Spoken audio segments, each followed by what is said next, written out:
नमस्कार साथियों, स्वागत है आपका मेरे YouTube channel DK Edu World पर। और आज मैं लेकर आया हूं एक इम्पोर्टेंट वीडियो। और इस वीडियो में हम चर्चा करने वाले हैं एपीएआर अर्थात वार्षिक कार्य मूल्यांकन प्रतिवेदन सत्र 2022-23 की एपीआर हेतु महत्वपूर्ण निर्देश शिक्षा विभाग के द्वारा जारी कर दिए गए हैं। वो निर्देश क्या हैं तथा सत्र 2022-23 की APAR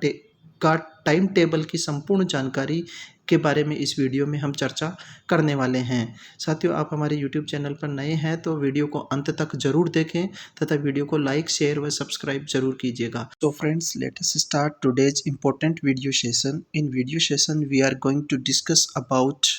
APAR annual performance appraisal report. साथियों, लोक सेवकों द्वारा प्रतिवर्ष एपीएआर अर्थात एनुअल परफॉर्मेंस अप्रेजल रिपोर्ट भरे जाने का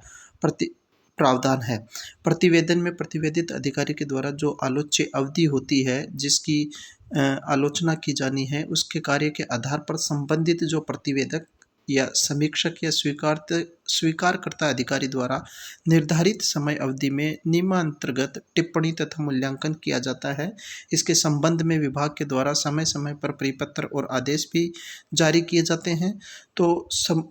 इस क्रम में विभाग के जितने भी लोक सेवक हैं, प्रतिवेदक हैं, समीक्षक हैं या स्वीकारकर्ता अधिकारी नीचे लिखी गई समय सारणी के अनुसार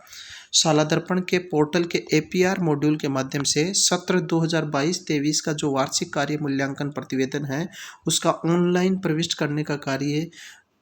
करने के निर्देश शिक्षा विभाग के द्वारा जारी किए गए हैं। तो सभी प्रकार के जितने भी लोक सेवक हैं, कनिष्ठ सहायक से लेकर प्रधानाचार्य तक के जितने भी लोक सेवक हैं, उसके प्रतिवेदक हैं, समीक्षक हैं या स्वीकारकर्ता अधिकारी, जो सारणी के अनुसार जो टाइम टेबल दिया गया है उसमें शाला दर्पण पोर्टल के स्टाफ विंडो के माध्यम से एपीआर की प्रविष्टि, टिप्पणी अर्थात या मूल्यांकन करने का आदेश 22 अप्रैल 2023 को जारी किया जा चुका है। तो इसके जो अद्यतन अनुदेश परिपत्र है उसकी पालना के साथ की जाए तो कौन कौन सी डेट रहेगी इस प्रतिवेदन को प्रस्तुत करने की, इसके बारे में हम चर्चा करते हैं। साथियों, प्रतिवेदन प्रस्तुत करने और उस पर टिप्पणी अंकित करना व प्रेषित करने के लिए ये कुछ डिटेल्स दी गई है। इस डिटेल्स के अनुसार हमें प्रतिवेदन को प्रस्तुत करना है और प्रेषित करने की जो अंतिम तिथि प्रतिवर्ष जो रहती है, कार्यालय में जो कार्यरत मंत्रालय कार्मिक व अधिकारियों के लिए क्या रहेगी और विद्यालयों में कार्यरत शैक्षिक संवर्ग के लोक सेवकों के लिए क्या रहेगी। अर्थात मंत्रालय कार्मिकों के लिए ये डेट्स रहेगी और शैक्षिक संवर्ग के जो लोक सेवक होंगे वो शाला दर्पण पर प्रतिवेदन निम्न दिनांकों के अनुसार किया जाएगा। तो सबसे पहला जो बिंदु है, लोक सेवकों को द्वारा जो वार्षिक कार्य मूल्यांकन प्रतिवेदन प्रस्तुत करने की जो डेट रहेगी मंत्रालय कार्मिकों के लिए 30 अप्रैल तक तथा शैक्षिक संवर्ग के जो लोक सेवक हैं उनको 1 जुलाई से लेकर 31 जुलाई तक अपना वार्षिक कार्य मूल्यांकन प्रतिवेदन प्रस्तुत करना है। और जो प्रतिवेदक अधिकारी होगा उस प्रतिवेदन पर टिप्पणी तथा ग्रेडिंग अंकित करना व समीक्षक अधिकारी को जो प्रेषित करने की जो डेट रहेगी मंत्रालय कार्मिकों के लिए 30 मई 2023 तक रहेगी तथा शैक्षिक संवर्ग के जो लोक सेवक होंगे उनके लिए 31 अगस्त तक रहेगी। तो समीक्षक अधिकारी के द्वारा अब प्रतिवेदक अधिकारी के टिप्पणी करने के बाद समीक्षक जो अधिकारी होगा उसके द्वारा प्रतिवेदन पर जो ग्रेडिंग व टिप्पणी अंकित करने का रहेगा तथा स्वीकारकर्ता जो अधिकारी होगा, एक्सेप्टिंग जो अथॉरिटी होगा, ऑफिसर होगा, उसको भेजने की जो अंतिम तिथि रहेगी मंत्रालय कार्मिकों के लिए 30 जून तथा शैक्षिक संवर्ग के लोक सेवकों के लिए ये 30 सितंबर तक रहेगी। और स्वीकारकर्ता जो अधिकारी रहेगा उसके द्वारा वार्षिक कार्य मूल्यांकन प्रतिवेदन पर टिप्पणी व ग्रेडिंग जो अंकित करनी होगी, अंकित कर संबंधित कार्यालय को जो भिजवाने या संधारण हेतु भिजवाने का जो डेट रहेगा मंत्रालय कार्मिकों के लिए 31 जुलाई तथा शैक्षिक संवर्ग के लोक सेवकों के लिए 31 अक्टूबर तक रहेगा। अर्थात साथियों, सभी कार्मिकों के लिए जो टाइम फ्रेम रहेगा वार्षिक कार्य मूल्यांकन प्रतिवेदन का, वो ये इस सारणी में दी हुई डेट्स के अकॉर्डिंग रहेगा। तो इस सारणी में दी हुई डेट्स के अकॉर्डिंग अपना एपीएआर शाला दर्पण पर दिए गए स्टाफ विंडो के माध्यम से आपको फाइल करना है। जिला शिक्षा अधिकारी व इससे जो उच्च अधिकारी रहेंगे उसको शासकीय जो निर्देश हैं उनके अनुसार अपना APAR साला दर्पण पन्ना भर के राजकाज पोर्टल के माध्यम से SSO पर राजकाज पोर्टल के माध्यम से ऑनलाइन करेंगे और राजकाज मॉड्यूल में जो ग्रुप नेम होगा सेकेंडरी एजुकेशन ACR का चयन करेंगे। अर्थात जिला शिक्षा अधिकारी व उससे ऊपर के जो अधिकारी होंगे उनको SSO पोर्टल के माध्यम से राजकाज के द्वारा अपना APR को फाइल करना है। साथियों, APR भरते समय जो महत्वपूर्ण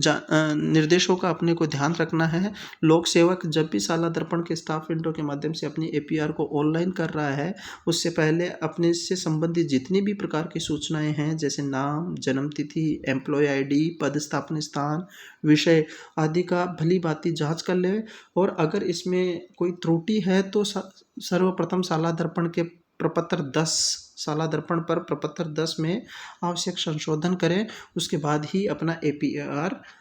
ऑनलाइन करें। लोक सेवक की ये भी जिम्मेदारी होगी कि जो मूल पद व संवर्ग के अनुसार APR की जो अवधि है उसके अनुसार अपने प्रतिवेदन का चयन करते हुए स्वयं के मूल्यांकन प्रतिवेदन के अनुक्रम में चैनल के अनुसार जो नियमांतर्गत जो संबंधित अवधि है उसी के अनुसार प्रतिवेदक, समीक्षक अधिकारी व स्वीकारकर्ता अधिकारी नियत करते हुए संबंधित प्रतिवेदक अधिकारी को निर्धारित समय अवधि में ही अपना प्रतिवेदन ऑनलाइन प्रेषित करें। यानी जिस अवधि की आपने सर्विस की है उस अवधि के दौरान आपके प्रतिवेदक अधिकारी कौन थे, समीक्षक अधिकारी कौन थे और स्वीकारकर्ता अधिकारी कौन थे, उनको आपको डिफाइन करना है और उसके बाद ही अपना प्रतिवेदन ऑनलाइन प्रेषित करना है। और जो प्रतिवेदक अधिकारी होगा उसकी भी लोक सेवक से जो प्राप्त ऑनलाइन रिक्वेस्ट में आवेदन का जो प्रकार रहेगा, अवधि और उसके नियत संबंधित अवधि के जो प्रतिवेदक, समीक्षक व स्वीकारकर्ता अधिकारी के नाम का सत्यापन निदेशालय के अद्यतन चैनल के अनुसार करें। यदि आवेदन में किसी प्रकार की त्रुटि पाई जाती है तो उस कारण सहित लोक सेवक को ऑनलाइन कर पुनः वापस लौटा दी जाए और प्रतिवेदन सही होने की स्थिति में प्रतिवेदक अधिकारी नियत समय में टिप्पणी व मूल्यांकन का अंकन करके समीक्षक अधिकारी को प्रेषित कर दे। त्रुटि होने पर प्रतिवेदक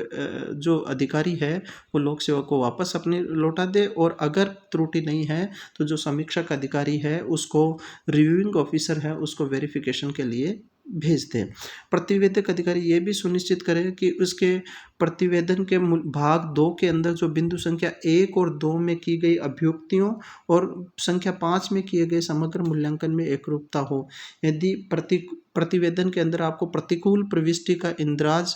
अगर प्रतिवेदक अधिकारी या समीक्षक अधिकारी को उस समय तक नहीं करना है जब तक प्रतिकूल प्रविष्टि के साक्ष्य या सबूत उनके पास पर्याप्त या ठोस प्रमाण न हो और जिन कारणों की वजह से वो प्रतिकूल प्रविष्टि करना चाहते हैं उससे संबंधित दस्तावेज मॉड्यूल के माध्यम से अनिवार्य रूप से अपलोड करें तथा प्रतिकूल प्रविष्टि करने का औचित्य उसका कारण क्या है, मैं दस्तावेज सक्षम स्तर से मांगे जाने पर आपको उपलब्ध करवाने होंगे। अर्थात किसी भी लोक सेवक की APR के अंदर अगर सब प्रतिवेदक अधिकारी और समीक्षक अधिकारी प्रतिकूल प्रविष्टि करना चाह रहा है तो उसके लिए आपको